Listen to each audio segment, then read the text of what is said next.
আসসালামু আলাইকুম প্রিয় বন্ধুরা, আজকে আমি কথা বলতে চাচ্ছি বাবুল হেয়ার ড্রেসার সেলুনকে নিয়ে। বাবুল হেয়ার ড্রেসার সেলুন এই বিজনেসটা আমার এত পুরাতন যে দক্ষিণ পাড়ায় আমার এই বিজনেস টাইম চলে 27 বছর। এই 27 বছরে আমি এই দক্ষিণ পাড়ায় অনেক অনেক সার্ভিস দিয়েছি। আপনারা অনেকেই সার্ভিস নিয়েছেন। আপনারা জানেন যে আমি এখানে অতি পুরাতন এবং খুবই যত্ন সহকারে আমার বাবুল হেয়ার ড্রেসারে আমার প্রত্যেকটা কাস্টমারকে সম্মানের সাথে আমি আমার সার্ভিসটা দিয়ে থাকি। প্রিয় বন্ধুরা, বাবুল হেয়ার ড্রেসার সেলুন মাঝখানে যে সেলুনটা আমার রাস্তার পাশে ছিল সেটা আনফরচুনেটলি সেটা সেলুনটা আমি ছেড়ে দিই। ছেড়ে দেওয়ার পর আমি চাইছিলাম যে ভালো একটা সেলুন আমার মানে মনের মতো করে একটা সেলুন দিব ইনশাল্লাহ, সে একটা প্ল্যান প্রোগ্রাম ছিল। বাট আমি ওই 3 মাসের ভিতরে আমি আমার এই সেই ভালো কাঙ্ক্ষিত সেলুনটা খুঁজে পাইনি। খুঁজে না পাওয়ার পরে 3 মাস পরে আমি হান্নান সাহেবের হান্নান টাওয়ার বিল্ডিং 67/67 হান্নান সাহেবের বিল্ডিং এর Somaiya dental care Ismail dental কেয়ারের পিছনে পাশেই আমি বাবুল শেখ হেয়ার ড্রেসারটা খুলে ফেলি। অবশ্যই ওয়েলকাম বাবুল হেয়ার ড্রেসার সেলুনে। আমার কিছু ভাই বিরাদার এবং আমার কিছু শুভাকাঙ্ক্ষীরা আছেন, তারা আমার নামে কিছু হিউমার ছড়াই দিয়েছে। যেমন আমি সেলুন না পাওয়ার কারণে মাঝখানে 2 থেকে 3 মাস, 1 মাস থেকে 2 মাস আমি পাঠাও চালাইছি, পাঠাও রাইড শেয়ার করেছি। তো এখন পাঠাও রাইড শেয়ার করেছি এবং দোকান খোঁজার চেষ্টা করছি, ভালো মানের দোকান খুলে আমি দোকান উঠে যাব। এখন যে জিনিসটা হয়েছে, আমি কিন্তু দোকানে বসে থাকি কিন্তু আমার অডিয়েন্স এবং আমার কাস্টমার মনে করে আমি পাঠাও রাইড করতে গিয়েছি। না ভাই, আমার মূল বিজনেসটা হচ্ছিল সেলুনের বিজনেস, হেয়ার কাটিং সেলুনের বিজনেস।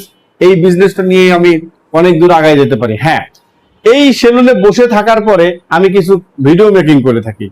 আমি মাঝে মধ্যে রাতের বেলা, দিনের বেলা বা যে কোনো জায়গায় মাঝে মধ্যে একটু ভিডিও করে থাকি। আমার একটা শখ এবং হ্যাবিট আছে, টুমোরো আমি কন্টেন্ট ক্রিয়েটর হব ইনশাল্লাহ। কারণ কন্টেন্ট ক্রিয়েটর এই জন্য হব, থাকবো না আর বদ্ধ করে দেখবে এবার জগৎটারে কেমন করে ঘুরছে মানুষ যুগান্তরে এই ঘূর্ণি পাকে। আমি আসলে একটা গন্ডির ভিতরে থাকতে চাই না, আমি একটু বদ্ধ হইতে থাকতে চাই না, আমি অনেক সাইডে বিচরণ করতে চাই। সেই জন্য আমি কন্টেন্ট ক্রিয়েশন করি। আমার যে ওয়েস্টেজ টাইমটা লস হয়, আমি যখন সেলুনে বসে থাকি সেই সময় আমার যে টাইমটা লস হয় সেই টাইমটা আমি কন্টেন্ট মেক করি।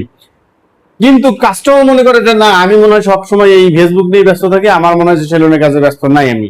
মানুষের মাইন্ডে যেটা ঢোকে ঠিক সেটাই তার ডেলিভারি দেয়। অবশ্যই বন্ধুরা, আপনারা অবশ্যই চলে আসবেন বাবুল হেয়ার ড্রেসার সেলুনে। Welcome Babul hairdresser salon. আমি এবং আমার এই সেলুনের লোকেশনটা ভিডিও শেষে দেওয়া থাকবে ইনশাল্লাহ। Welcome welcome welcome. জি বন্ধুরা, আপনারা দেখতে পাচ্ছেন যে দক্ষিণ পাড়া 3 রাস্তার মোড়, এটাকে 3 ক্যামেরার মোড় বলা হয়। এটা হচ্ছিল 7তলার দিকে চলে গেছে, জনস্বাস্থ্য নির্ভর দিকে চলে গেছে এই রাস্তাটা। এই রাস্তাটা অনেক চিপ ছিল, এখন অনেকটা মোটা হয়েছে। এবং এই রাস্তাটা চলে গেছিল মহাখালী কলেরা হসপিটালের পাশে, মহাখালী মেইন রোডে চলে গেছে। এই দিকে চলে গেছে হলো 7তলা নিকেতনের দিকে এই রাস্তাটা চলে গেছে। বন্ধুরা চলে আসবেন।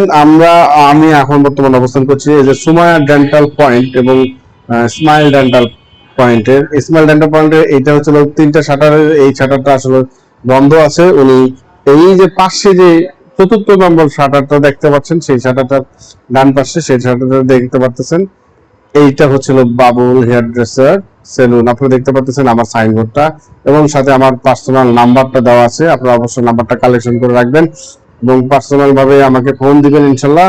আমি অবশ্যই আপনাদের সাথে যোগাযোগ এবং আপনাদের সার্ভিসটা ইনশাল্লাহ দেওয়ার চেষ্টা করব। এইটা হচ্ছিল বাবুল হেয়ার ড্রেসার সেলুন বর্তমান লোকেশন। প্রিয় বন্ধুরা চলে আসবেন বাবুল হেয়ার ড্রেসার সেলুনে।